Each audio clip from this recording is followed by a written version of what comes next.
Prepare for death, it's a journey we'll all take. Learn how to make it a path to heaven's gate. Learn how to make it a path to heaven's gate.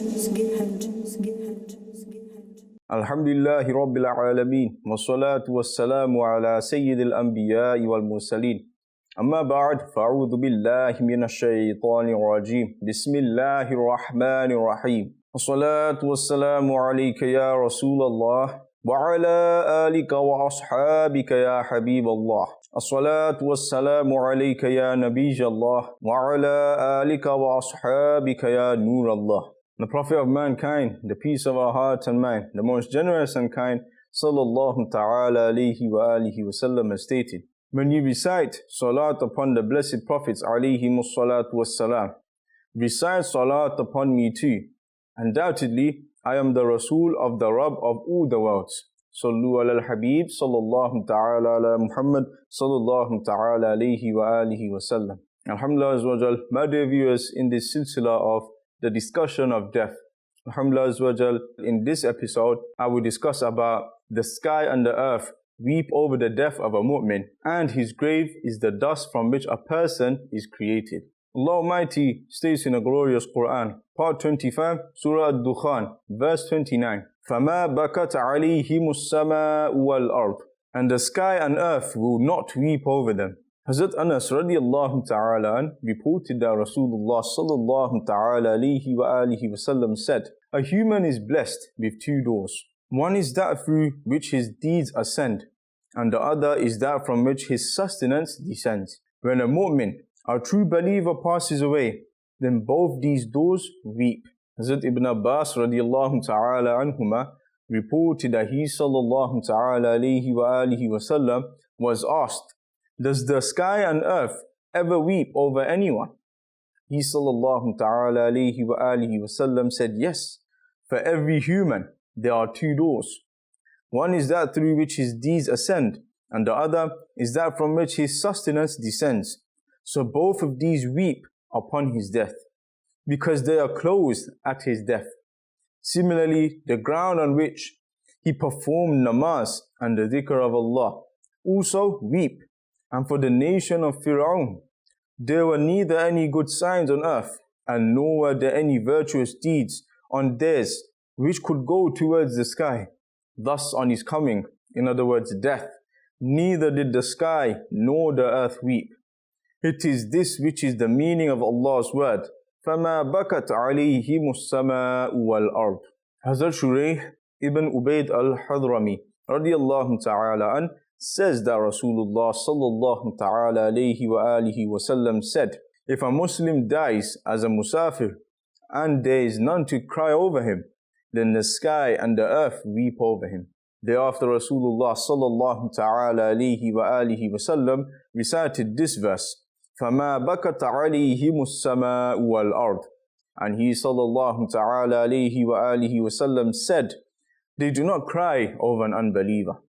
Hazrat Mujahid reported, when a mu'min passes away, then for 40 days, the earth weeps upon him. Ata Khurasani reported, on whichever portion of the ground a person performs sajda whilst on the earth, that portion of earth will weep over him when he dies, and it will testify in his support on the day of Qiyamah.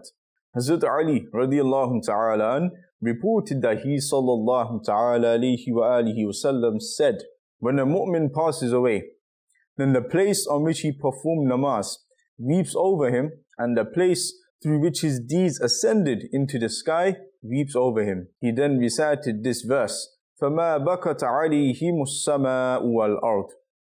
Hazrat Ibn Abbas radiallahu ta'ala anhuma reported, the earth weeps for 40 days on the death of a mu'min. Hazrat Muhammad bin Mateen reported, the sky and earth weep over the passing away of a mu'min. The sky says that his good deeds used to come consistently, and the earth says, he performed good deeds on me consistently. The Haq reported, those portions of the earth upon which he has left his impression weep at his death, and that portion of the sky through which his good deeds ascended also weeps. Atta reported, the weeping of the sky refers to the redness of the horizon. In other words, the edges of the sky. Hazrat Abu Sa'id radiallahu ta'ala an reported that once Rasulullah sallallahu ta'ala alayhi wa alihi wasallam passed by the cemetery in Medina. So he sallallahu ta'ala alayhi wa alihi wasallam observed few people digging a grave. He sallallahu ta'ala alayhi wa alihi wasallam asked about the grave. In other words, about who it was for. And he said that a person had come from Habsha, in other words, Abyssinia, Ethiopia, and passed away here. So he sallallahu ta'ala alayhi wa alihi wasallam said, there is none worthy of worship except Allah. He was removed from this land and sent towards this land from which he was created. Hazrat Ibn Umar radiallahu ta'ala anhuma reported a Habshi, an Abyssinian, was buried in Medina. So Rasulullah sallallahu ta'ala alayhi wa alihi wasallam said, he was buried in the ground from which he was created. Hazrat Abu Hurairah radiallahu ta'ala an reported that a small amount of the sand from his grave is sprinkled over every child. Hazrat Ibn Mas'ud radiallahu ta'ala an reported, an angel is appointed to the womb. He takes the nutfah from the womb, keeps it on his hand, and says, O Rabb, will he be allowed to be born, in other words, created or not? If Allah Almighty says that he will be born, then the angel asks, what is his sustenance? What is his author? And when is the time of his death? Allah Almighty says, observe it in Lawh-i Mahfuz. Then the angel looks into Lawh-i Mahfuz and he finds everything recorded in Lawh-i Mahfuz. He then takes the sand from the place where he will be buried and he mixes his nutfah with his sand. This is what is meant by the word of Allah. Part 16, Surah Taha, verse 55. Minha khalaqnakum wa fiha nu'idukum. We have created you from the earth, and we will return you towards it. Bilal bin Yasar reported, the sand from the place a person will die is in the navel of every child.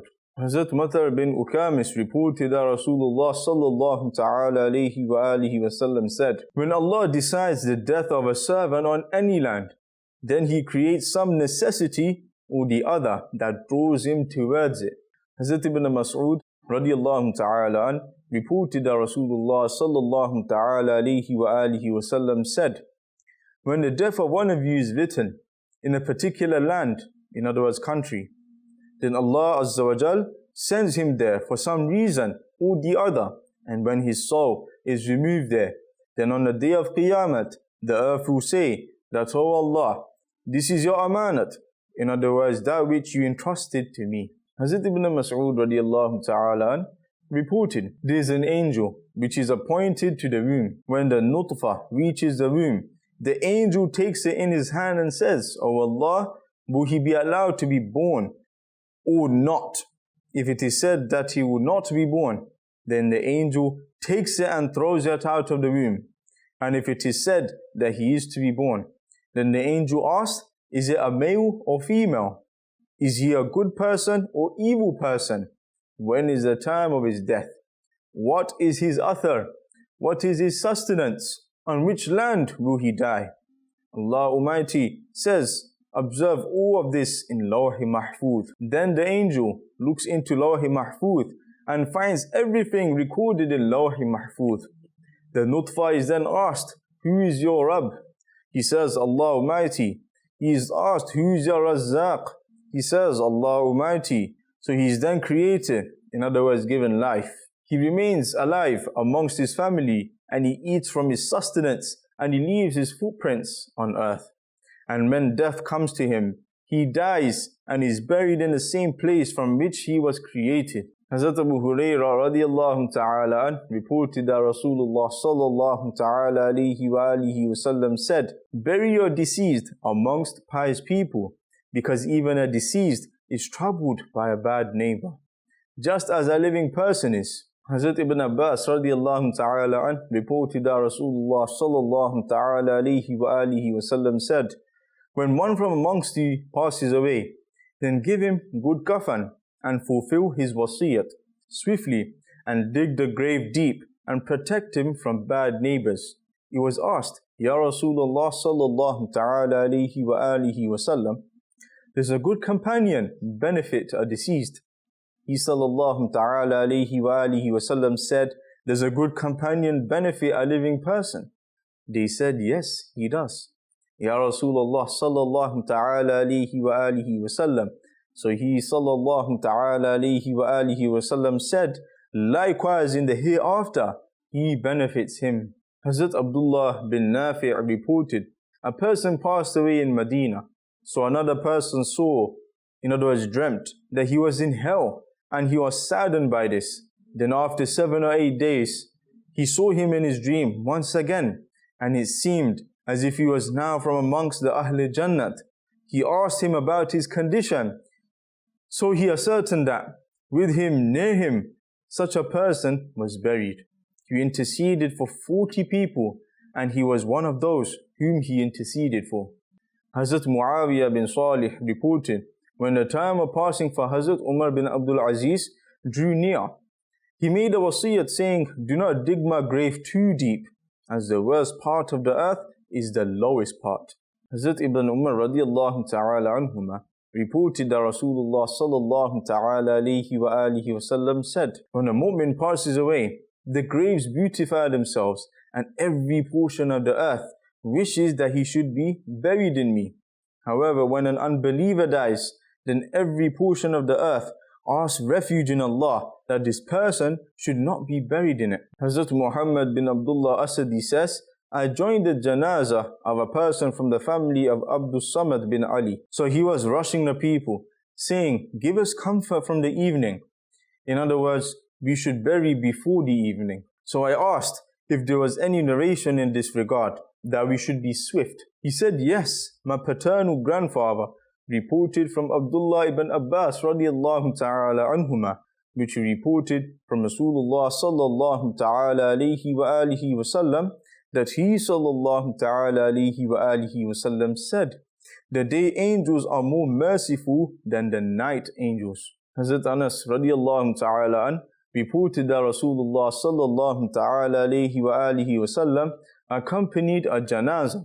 Then he sallallahu ta'ala alayhi wa alihi wa sallam took a sheet and placed it over the grave and said, do not remove it or look inside.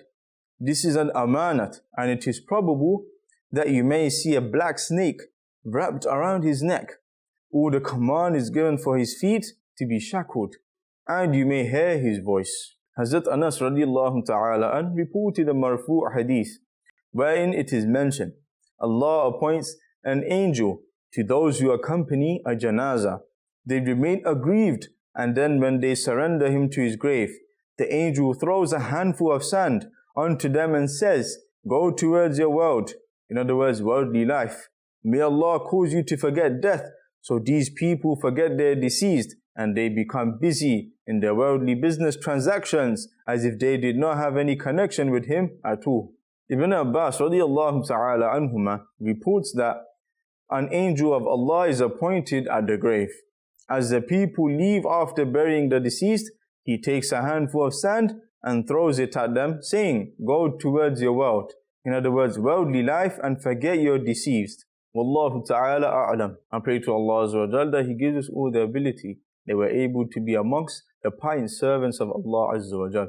Sallu ala al-Habib, sallallahu ta'ala ala Muhammad, sallallahu ta'ala alayhi wa alihi wa sallam. Prepare for death, it's a journey we'll all take. Learn how to make it a path to heaven's gate. Learn how to make it a path to heaven's gate.